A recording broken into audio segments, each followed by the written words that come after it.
Good morning, good afternoon, good evening, and welcome to the Ikigai with Jennifer Shinkai podcast and YouTube channel and all types of different media where you can find this.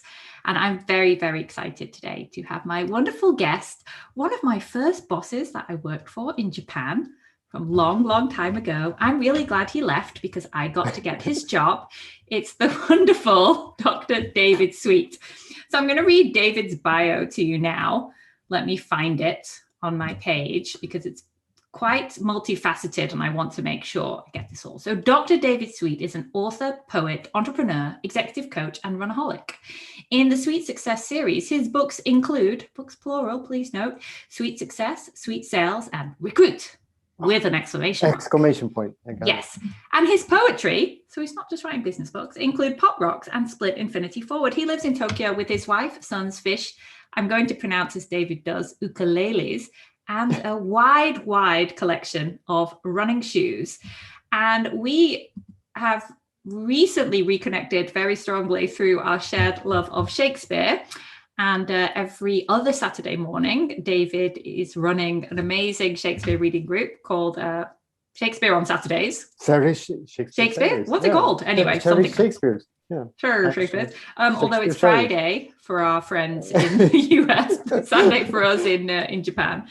And I really wanted David to come on because, as you could hear from his bio, he's like this Renaissance man who does all of these different things and does all of these different things like ridiculously well. So you might end up actually coming away from this going, oh, well, hang on, like I can run 4K, but David is like running marathons in sub 3, maybe? Are you a sub 3? I'm working on it. But you're definitely a sub 4, right? Yes. And, you know, writing poetry, not just reading poetry and all of these different things, and running a business and raising a family and living in a foreign country, like, just too much stuff. So is that big enough? Have I built you up enough now? Yeah, no, I'm just going to sit here and gloat. How wonderful. About all of these things. However, you did express a little bit of like, when I asked you to be on the podcast, like, I don't really know anything about Ikigai.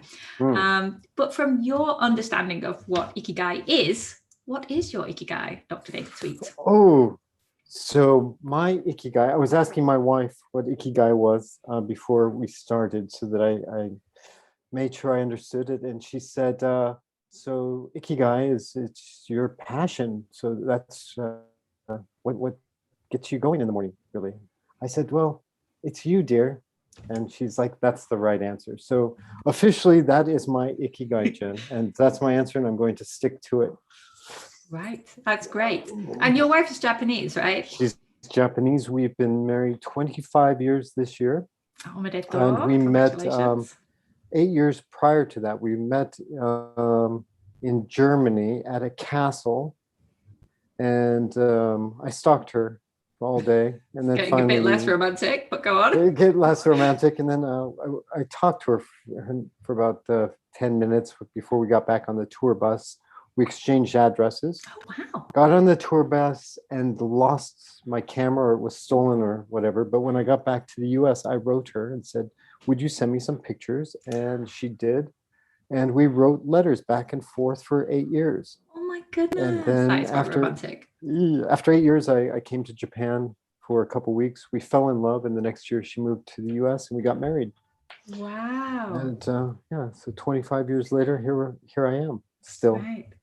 And in that time, so you went back to the U.S. for a while, and then now based back in Japan. So that was I left, and you took my job when I went back to the U.S. and I started a company in the U.S. training salespeople and recruiters, and was doing a lot of work in Japan. We had, because my background's in education anyway, right? In training, and I did that with the U.S. government for 10 years. And so it seemed like something I wanted to do in the U.S. Yeah. And then Lehman shock happened, and no one wanted to really buy training. And so no one had any money. I was like, okay, I'll come back to Japan and do recruitment. And that's where I'm at now. It's been 13 years and been running Focus Core for 10 years. Yeah, you just celebrated your anniversary, right? Yeah, very exciting. With some very cool people. I was glad to see Chelsea Always love to see his smiling face. It's good there. So so your Ikigai is your wife. So this is very important to have an object of Ikigai. But I very much feel like there's not just one object of Ikigai. There's a possibility to have many different things that get you out of bed in the morning, and to give you this sort of reason for being. So any other things in your list? Oh, long list, right? I wrote Sweet Success about arete, which is a Greek term, which almost could be translated as Japanese Ikigai when I started thinking about it. It means excellence and personal excellence, and it came through the Greeks. It used to be like that prowess of soldiering in the Iliad, and then it came to be more of just that spiritual excellence and then body, mind, and soul kind of excellence. And so always kind of striving for excellence. And I think part of that striving for excellence is what wakes me up in the morning. And that falls into one of the things I love learning, and education is very important. And I've had a few wonderful mentors, but one of the commonalities that my mentors have always shared with me was best summed up in the parable of the talents. Do you remember that in the Sunday school? It's old Bible study Sunday school where a man gives his sons, he's got 3 sons, talents, coins, and each one gets a coin and one comes back. They all then go out, and one son goes and spends it and buys something, and someone invests it and make more money, and one son buried it and came back with nothing, and the father said, "Get out," or banished him, or something very horrible. Anyway, the point of the story was that I think that we're given talents, and we're given individual unique talents, and that's why we're here. And my mentors always have strongly suggested that we all have these talents, and we have to use them, and it is a detriment to humanity if we don't. Full body goosebumps. Oh, I got goosies. Yay, nice. I love it. Love it. The detriment to humanity if you don't. I remember a while back I had a note on my my whiteboard here, which is like, people are waiting to hear from you. It was like, don't hide your talent, don't hide your message, get it out there, share it. They might not know they're waiting to hear from you. They might not like it when they hear it, but people are waiting to hear from you. So I love that. So with these talents, so what are your talents? You're a recruiter, so you're always doing interview prep with people. What are your talents, and how did you discover them? Tell me why I should hire you for this job, Dr. Sweet. We always talked. We were talking last week. It's a really uncomfortable question to be asked, isn't it? We were talking about superpowers. What are your superpowers? What are I like the. That's that one instead then.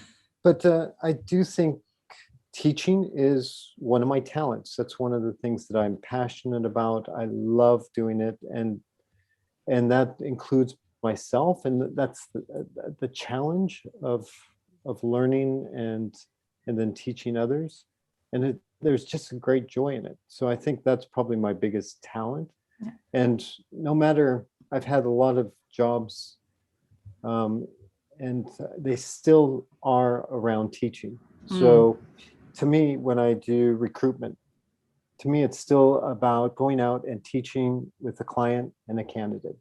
For me, poetry also is very much about tapping into the muse and bringing that out and giving that to humanity. And the same with, writing books or whatever that is. So to me, a lot of it just revolves around teaching. I think is very important to me. I love that.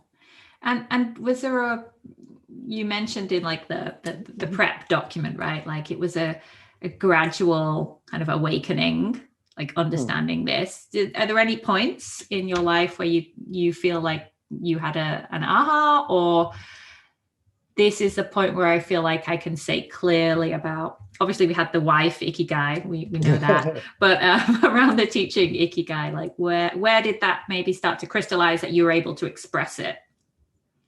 That's a great question, because I've been thinking a lot about this, and whether there's an aha or it's a gradual. For me, it's just always, because it changes, right? And shifts, and it's malleable throughout time. It's not just one thing. I mean, we change as we go.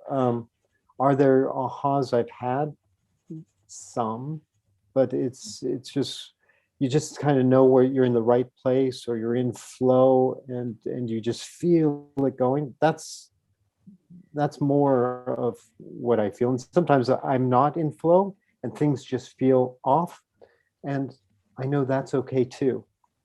That's part of the flow and the gradual changing and shifting of seas to get to where I need to be. I mean, when I was, we moved, my first company, I went bankrupt and lost everything. Right. And that was quite a challenge. But at the end of it, even going through it, wasn't that, it was a gradual shifting of knowing where I needed to be and where I needed to go. So it's never really been a kind of aha thing. That is actually a correct answer, according to Ken Moggy. And in his book, The Little Book of Ikigai, he says there won't be a loud fanfare. It's just going to be a gradual, like unveiling. I can't remember his exact wording. I'll have to go and find the quote if I'm going to quote him. But yeah, he says it's, you're already hit intuitions, your already held intuitions will sort of reveal themselves. I shall have to find this and put it in the show notes, but it's one of my favorite things. And that it's actually, this idea that it will come in a flash of light, or even a simple aha, like those eureka moments won't happen, but you'll just, it's hard to express this sort of feeling of like, oh, this feels right. This feels aligned. This feels integrated. I'm happy to be here. I would highlight the word you used as intuitive. Intuition. I think it's a huge thing. We it's so easy now to put so much into goals and kind of left brain order and try to push things through, when sometimes it's just, you just scrap it and you just go fly by the seat of your pants, and that's what's fun, and it gives you a rush and a passion, and really at the end of the day will push you through to where you need to be. What's the last thing that you did, keeping it PG-13, what's the last thing that you did where you felt that like intuition to action thing? Like, let's just do it. Right now. Right now. I have, let's do it right now. The unveiling. I'm very excited about this. Oh my goodness. Oh, I've been waiting. I know what this is. Oh, I'm very excited. Dun, dun, dun. Dun, dun, dun. Thank you. Look at that. Can Giraffes Swim by Jennifer Shinkai. I'm so proud of you. This is wonderful. Thank you. Very excited about that. What's it about? There she is. Thank you, Tia Haygood, for that wonderful author shot. Yeah, like this. Isn't that exciting? I was so last night. I couldn't sleep. I was so excited to get this and to be able to share that and open that with you. And yeah, we're in lockdown, but we could do this together. And how cool is that? That's what's exciting. It's things like that. It doesn't need to be big things. It could be that's so cool. Things, right? Yes. Yeah. And even like that, for me, that book was one of those just like, yeah, let's just do it. It wasn't a plan. It wasn't anything that was on my like, I will become a children's author or anything like that. But it's been absolutely joyful process with no limitations, because I had no expectations. And yeah, it has sort of given me a reason to get out of bed, like getting up and like going to this art class and then like trying to find someone on Fiverr who can do the design. But it was also very effortless, which was not. Expectations are another one that's it's the intuition. Expectations, get rid of expectations. It helps in dealing with people. It helps in dealing with events. It's just you go in and enjoy it with very few expectations, if any, and you won't be disappointed. And it's fun. Yeah, I like that. And because you've worked in recruitment for so many years, and I think I always feel like that is an industry which is filled with, you know, candidates and clients who are in a way sort of searching for their ikigai, and candidates especially. So when you've seen thousands of people right through your career, when you see those people who have this intuitive ikigai, you can feel that like alignment in them. What are some of the things you observe, notice in those people that are aligned? Or actually people who are out of whack? Like, what do you notice with that as well? Like, don't do this. I think they're polar opposites, right? Because the people that are aligned, you just feel it. They're in tune. They know what they have, what they're working with. They feel comfortable in their skin, even though they may not be able to express it and verbalize around it. But you can see that certain confidence as they're moving through. They speak positively. I think there's another big one where people tend to be in the zone in their ikigai, and then people that are just outside of it and that are broken on the flip side of this are the ones that which you've seen in recruitment too. People that have been battered and told no so often that they begin to believe it. And those people, or that just fate has been kind of cruel to them. They've lost a job and maybe their spouse has trouble with them and all kinds of other things are going on. That can really be a challenge as well. And then to be told no and no and no again when they're trying to apply for jobs, you start to believe that you're no good. Yeah. And I think it's that internal compass is gone. There's no poles not there anymore, and you just need to break out of that somehow. Yeah.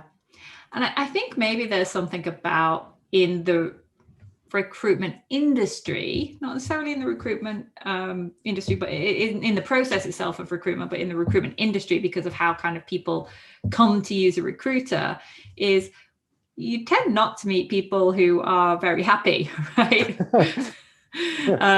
So I think the tendency is to meet more people who are not in alignment, who are knowing that something is not right, but not quite sure how to find their way out of it, right? And so I'm going to go to another company, and then everything will change for me. And it's interesting. Probably 20 or 30% of the conversations I have with candidates, I will listen to what they want and where they want to go. And at the end of the conversation, I end up telling them, stay where you're at. If you don't have that lump in your stomach and you're going somewhere else for the same thing. Yeah. And sometimes I have a wonderful word in Japan, gammon.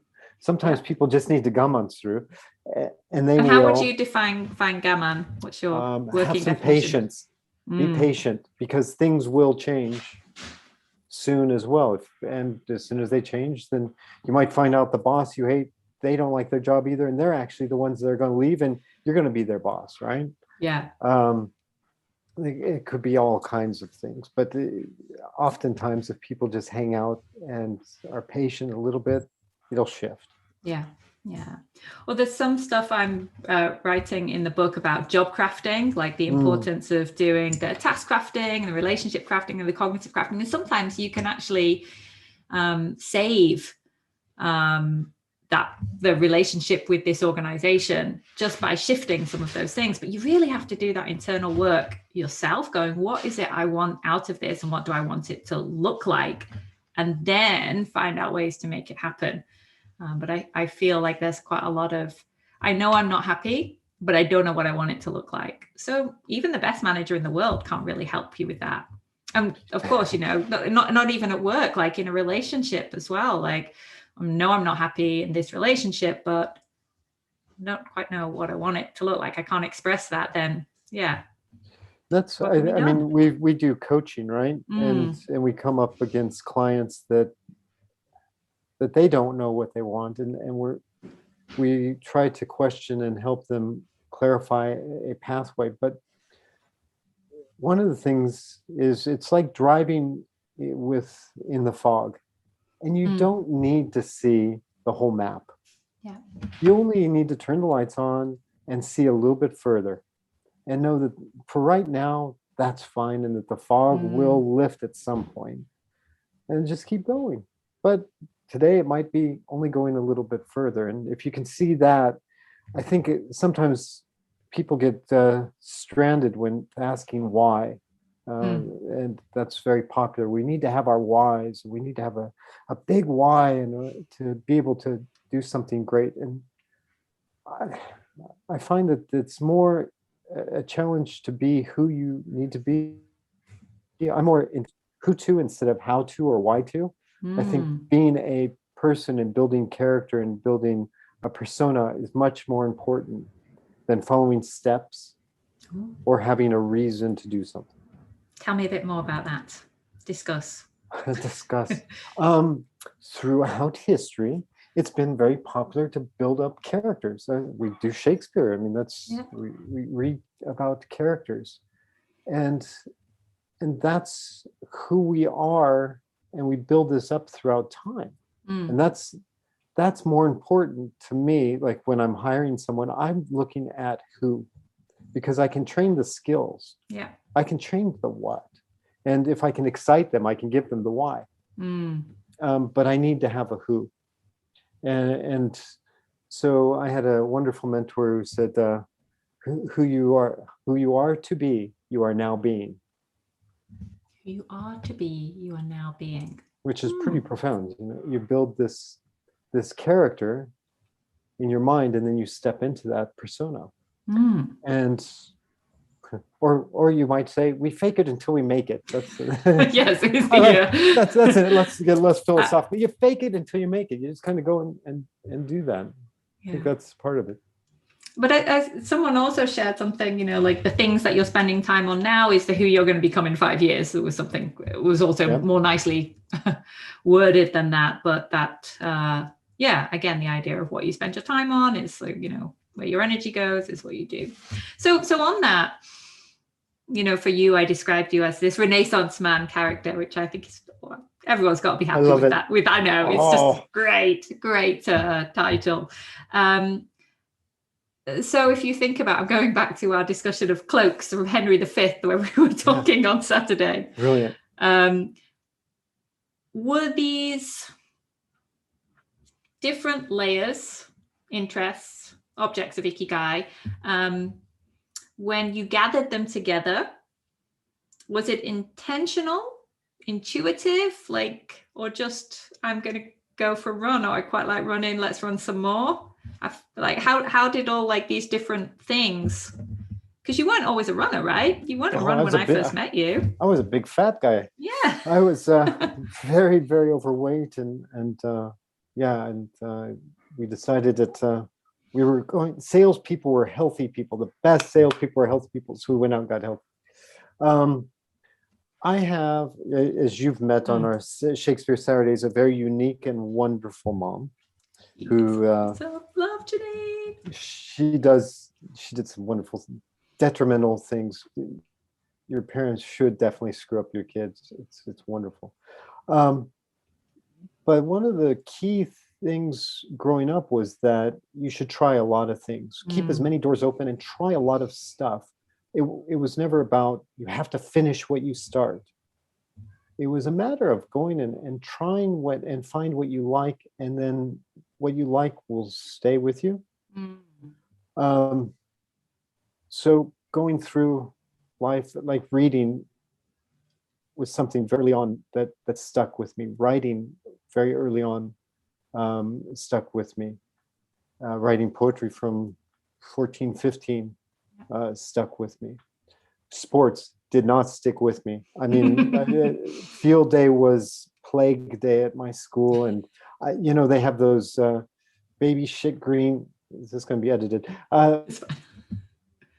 Baby ribbons for good sportsmanship. That's the ones that I got on sports day. Oh, for showing up. Excellent. Yes, for showing up. I couldn't even do the three-legged race or the shoe kick right. Oh, but goes behind you and stuff. Stays on your foot. I fall on my backside. But I found out running when I came to Japan. I loved running because I just could go out. And the first time I went out running, I went out for 15 minutes. I ran for 5, walked for 5, ran for 5, came home. I was white as a sheet, collapsed on the floor. But I absolutely loved it for some reason, and kept on going at it. And met Simon Jelfs, and he kind of mentored me into being a runner. But I found out that it didn't take athleticism. It took consistency and kind of a persistent consistency to realize that if I did that, I can be better than anybody else. I didn't need athletic talent. Right. It was all in my mind. It wasn't in my body. I can craft the body. And that was very exciting. And that's had a huge impact on my life, because I've now gained a lot of patience in just understanding if I do small things each day, that cumulative effect is way more powerful than just doing one big thing once in a while. It just it's not going to materialize into much if I wait for something to happen and just do it all at once. Right. So this persistent consistency, it's quite hard to say. Persistent consistency, I can't say the second 3 times time. fast, we'll be able to do it. Persistent consistency. I'm going to say it every day, and then I'll be able to say it. The new podcast of elocution. Yes. I'm glad that my podcast is not called Persistent Consistency. I can't even say it. Anyway, persistent consistency seems quite a pattern in many of the things in your life. So where else does it show up for you? Oh, I'm very regimented in morning routines. Mm-hmm. Hugely regimented. Tell me your morning routine. I wake squarely at 5 o'clock. Do you jump out of bed and like have little, birds take the covers off you and stuff? Depends on how much wine I had the night before, to be honest with you. But I'll slide out of bed at 5. I will go and prepare my green tea. Come into my office. I will write for about 20 minutes. And then just kind of morning pages, or do you have a writing prompt? Morning pages. So most of the time it's rambling, bambling stuff that needs to be burned. That's why writers burn notebooks. Understand that. And do you do that analog, or do you do it digitally? Everything's analog. Right. I've used the same pen for 25 persistently years. Consistent. Same fountain pen, right? It needs to be fast pins, very important. But it's important for me to do it by hand. And I wish I read them or went back to its gibberish, and I can't really read my handwriting, to be quite honest. But occasionally bits where I get insights during the day, or I get things that I need to be doing and shifts that I need to make. Yeah. After writing, I do 20 minutes meditation, and then I go out for a run. And that's pretty regimented. Then I'll try and come in and I'll breakfast with Tomoko before I settle into work the rest of the day. Right.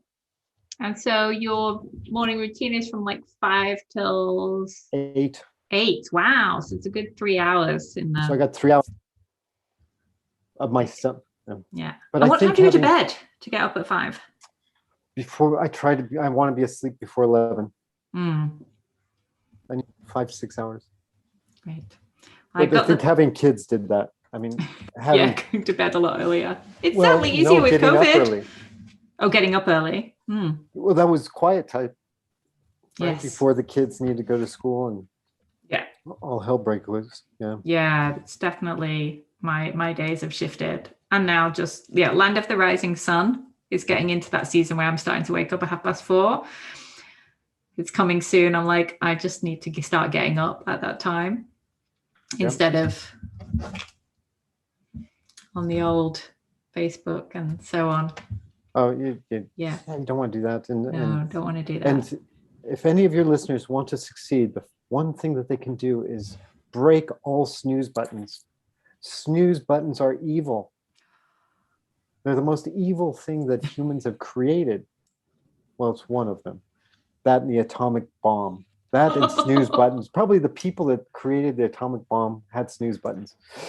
Wow. Because if you think about it, I mean, you set the alarm for 5 o'clock and you don't get up till 5:30 and you're just hitting the snooze button. You might as well just set it for 5:30, decide to do something and do it. And yes, and have half an hour of decent sleep, right? An extra half an hour of decent sleep. You get through, I don't know if you can get through a REM cycle in that time, but something. And you don't feel guilty that you didn't get up at 5. You lose the guilt. And I think, we were thrown out of Eden and given a snooze button.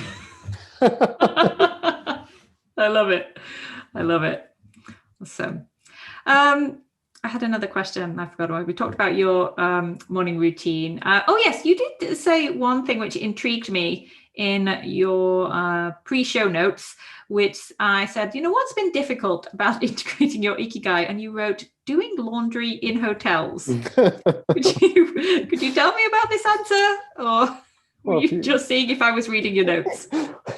If you're running 100 kilometers a week and you go traveling and you need to somehow do your laundry. And so having a passion like running that wakes you up in the morning, that's a big one. You got to do your laundry somehow. And so scrubbing it in the shower and squatting and trying to find out how to hang it up and wrenching it. And then it's still just not very clean. But they have like services in hotels that you could get someone to do that for you just for next time.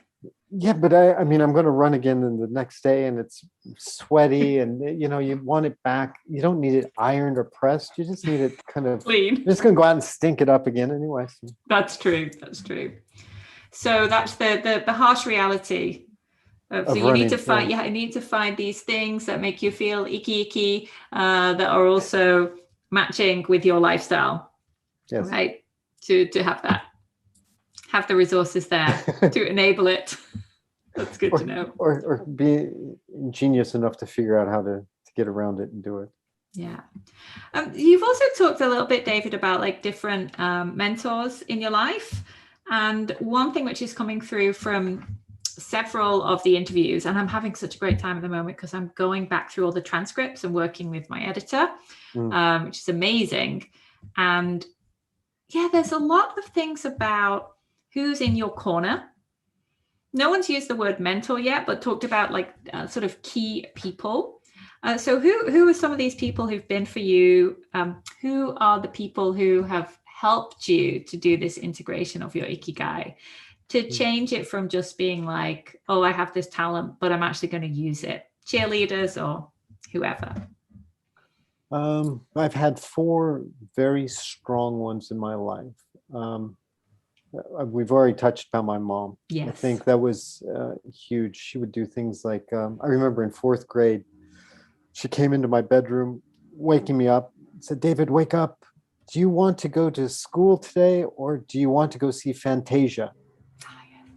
And I was like, well, let's go see Fantasia, of course. She said, you will learn more about life today going and seeing Fantasia than you will going to school. And so my mom was clever doing things like that. I was also a rambunctious, obnoxious child, and she needed to get rid of some of my energy. And so she put me in drama. And I was under a director whose name was Ben Sweet, no relation.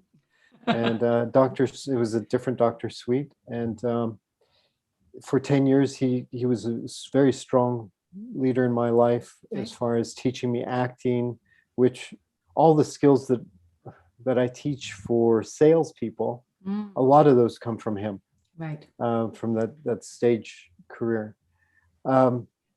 In junior high school, Mr. Craig Bowman, who is on one of my podcasts, on Barefoot Lunch podcast, he was very fundamental in my life of literature and writing. He introduced us to poetry and made us memorize poetry and stand up in the front of the class and recite T.S. Eliot and Shakespeare and Walt Whitman and Archibald MacLeish and the King James Bible. Oh, you're teaching the Bible in school. I mean, he'd get away with it. He just tried to do things like that. He would play Led Zeppelin's Stairway to Heaven and the Moody poetry as well. He'd make us diagrams. He made us stand when an adult came into the classroom to show respect in public school.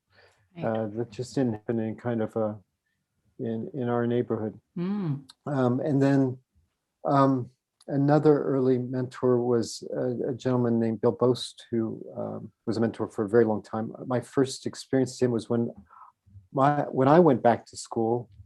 When I went to school, kindergarten, my mother went back to university. And I was out of school one day and I had to go to college with her, and went to the community college with her. And at the front of the class, I remember Bill Bost. He wore tweed and had this very stern face and beautiful mustache, this kind of Mark Twain mustache. And he's like, he can come into the class, but he needs to be quiet. So, she's like, be quiet, sit here. And I was rambunctious. And how old were you? Like that age? 5. Okay. She gave me my crayons and my coloring book. And I didn't know if giraffes could swim at that time, so I was happily drawing. And I remember him talking and listening to him. And he said, "Who knows Winnie the Pooh?" And I raised my hand. And I know my mom was just like, oh no. But no one else raised their hand. And he said, he knows more than you kids. But that was my first exposure to him. And until I was well past university, he was in my life very close, mentoring me through history and all through education. He was fundamental in everything that I've learned and believed a lot of stuff. So, and so that would be some my big tours.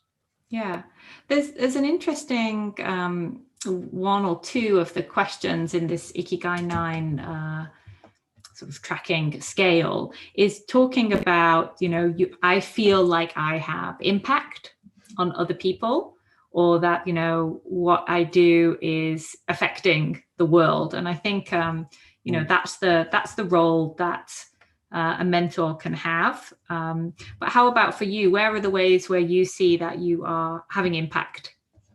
And, people need you is one of the other questions. I feel like people need me.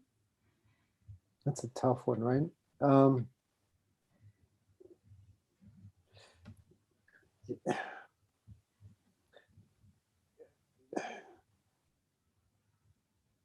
That's just a really challenging question. The reason I feel like that I'm needed and that there is impact, but that's not the why I do things.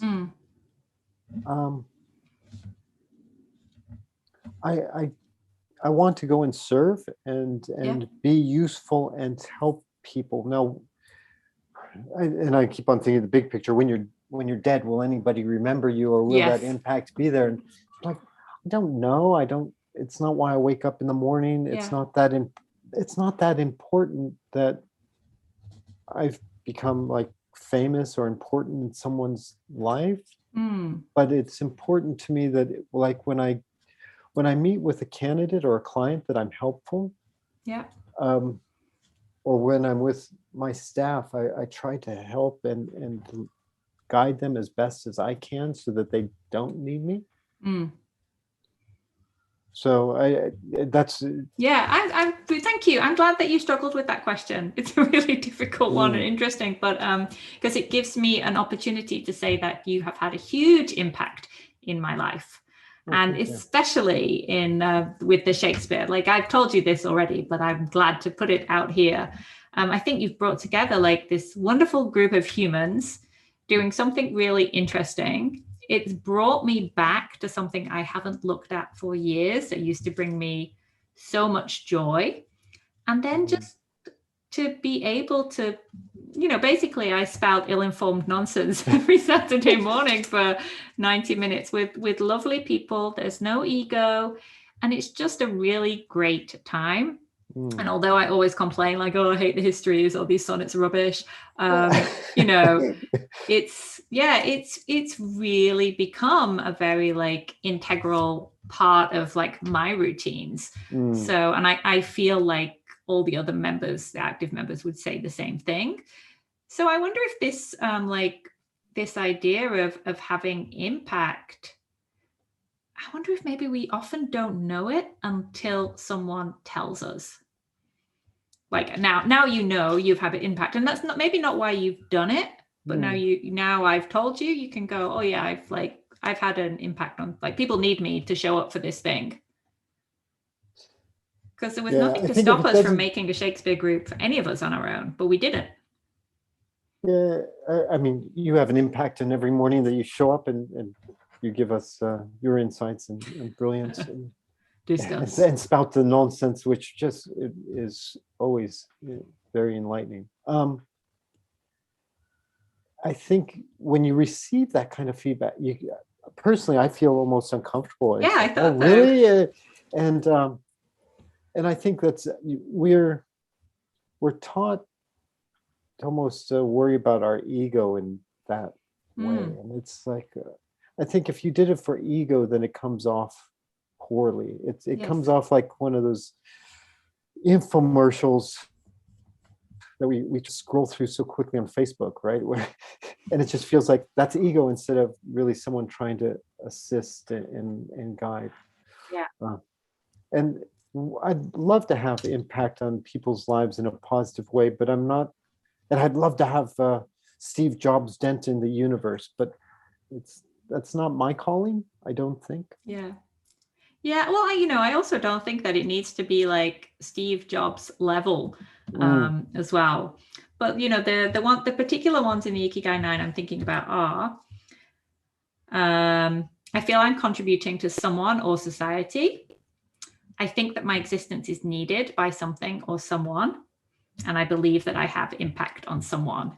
These sort of 3 of the 9 questions. I'd feel comfortable on those. Yes. I think having thankfully, I have a nice family. Having a wonderful family, I think that helps. And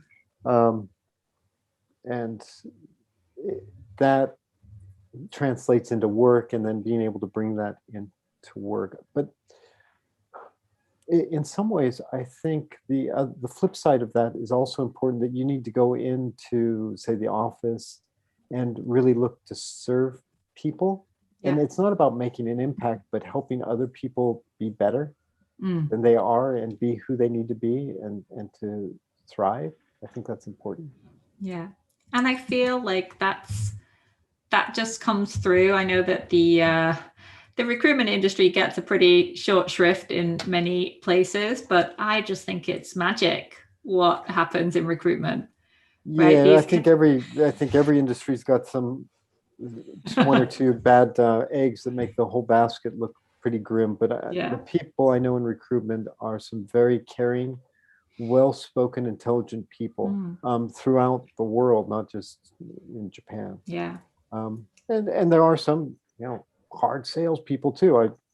But you'd find that in any industry. Yeah, exactly. But I feel like that's, making those connections, allowing people to meet that would never have met before, like, it's such an impactful thing. And we're talking about Ikigai, and for many people, like those waking hours that you spend, paying for your mortgage and like raising your family or whatever bills that you have to do, or the lifestyle that you want to support, like some form of economic labor exchange tends to happen, and it takes up quite a lot of our lives.